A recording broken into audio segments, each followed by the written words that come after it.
मैं आज आपके लिए एक नई जॉब लेके आया हूँ जो असिस्टेंट मैनेजर की है, रिकॉर्ड टू रिपोर्ट की, जैनपेट में। लोकेशन रहेगा आपका नोएडा और गुरुग्राम।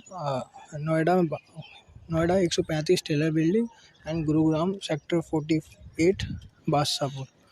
इसमें आपको एक्सपीरियंस चाहिए, 5 साल का एक्सपीरियंस चाहिए, प्लस इसमें आपको बीकॉम होना चाहिए, बीकॉम की डिग्री रिक्वायर्ड है।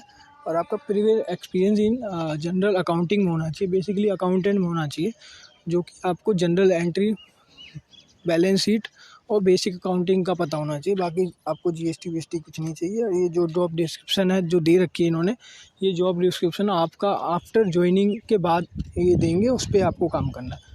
रिक्वायरमेंट नहीं है कि ये चीज़ें आपको पहले से आती, क्योंकि ये केटी प्रोवाइड करते हैं, जिसमें आपका जो सीनियर होगा, भले मैनेजर लेवल के लिए हायरिंग हो रही है, असिस्टेंट मैनेजर के लिए हायरिंग हुई, आपके ऊपर एक मैनेजर होता है, एक सीनियर मैनेजर होता है, सीनियर मैनेजर के ऊपर भी बंदा होता है, फाइनेंस हेड होगा, या फिर आपका असिस्टेंट वाइस डायरेक्टर होगा, या प्रेसिडेंट होगा, बहुत से लोग होते हैं।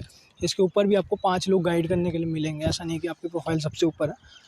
और आपको सपोर्ट में भी मिलेंगे, जैसे आपको कुछ काम है तो आप टीएल मिलेगा आपके नीचे, जिसे मैनेजमेंट ट्रेनिंग कहते हैं, उससे आप कुछ काम करवा सकते हैं। आपको कुछ काम देगा जो आपका मैनेजर देगा, स्पेसिफिक आपको मैनेजर भी अप्रूव नहीं कर सकता सारे काम, आपको सीनियर मैनेजर कुछ काम प्रोवाइड करेगा। वो भी ऐसा नहीं, आफ्टर 2 मंथ के बाद आपको 1 महीना तो ट्रेनिंग चलेगी, भले आप मैनेजर के लिए हायर हो, या असिस्टेंट मैनेजर के लिए हायर हो, या एमटी के लिए हायर हो, या पीडी के लिए, या असिस्टेंट के लिए हायर हो। अब किसी प्रोफाइल के लिए हायरिंग होगी आपको मिलेगा ही मिलेगा। कुछ प्रोफाइल लिमिटेड होती है मैनेजर के ऊपर की, उनमें आपको रिलेवेंट एक्सपीरियंस चाहिए होता है, जिसमें आप उसी फील्ड में उसी प्रोफाइल के लिए अंदर काम करके आए हो, या आपको इतना ज़्यादा एक्सपीरियंस हो कि उस प्रोफाइल को आप इजीली हैंडल कर सके। वो रिक्वायरमेंट कैंडिडेट को फिलफिल करते हैं, रिक्वायर करते हैं। बट लेकिन कुछ पोजीशन है, जैसे असिस्टेंट मैनेजर तक में आपको केटी दिया जाएगा, देंगे केटी आपके सीनियर, कितना भी क्यों ना आप वर्क एक्सपीरियंस लेके आए हो।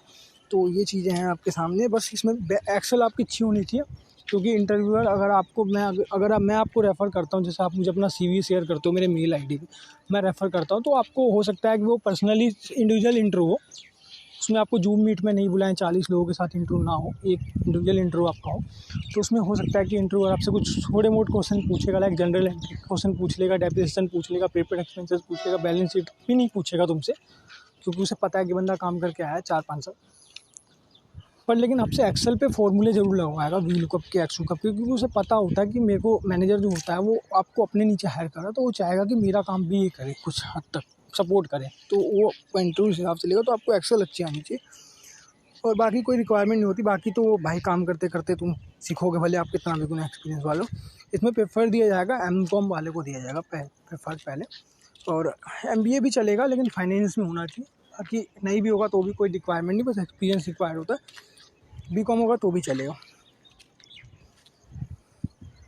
बजटिंग, फोरकास्टिंग, ये सब चीज़ें तो भाई तुम बनाओगे, रिपोर्ट्स बनाओगे तो तुम्हें आ ही जाएगी, वो कोई बड़ी बात नहीं है, वो सारी चीज़ें छोटी सी है बस। लेकिन ये आपको थोड़ा बहुत पता होना चाहिए कि बजटिंग क्या होती है, फोरकास्टिंग क्यों बनाते हैं। वो एमआईएस रिपोर्ट की तरह ही है जो हम बनाते हैं ईयर या मंथली और क्वार्टरली बनता है ना, उसे ही है बजटिंग और फोरकास्टिंग। कंपनी का बजट होता है, आप इंडिविजुअल नहीं बनाओगे, इसके लिए भी आपको टीम होती है, उसमें सब मिलजुल के आप अगर करके भी देते हो ना, अगर आपका मैनेजर आपको बोलता भी कि आप असिस्टेंट मैनेजर को आपको कि बना कर दो, उसके बाद भी वो 1000 चीज़ें चेंजेस करेगा।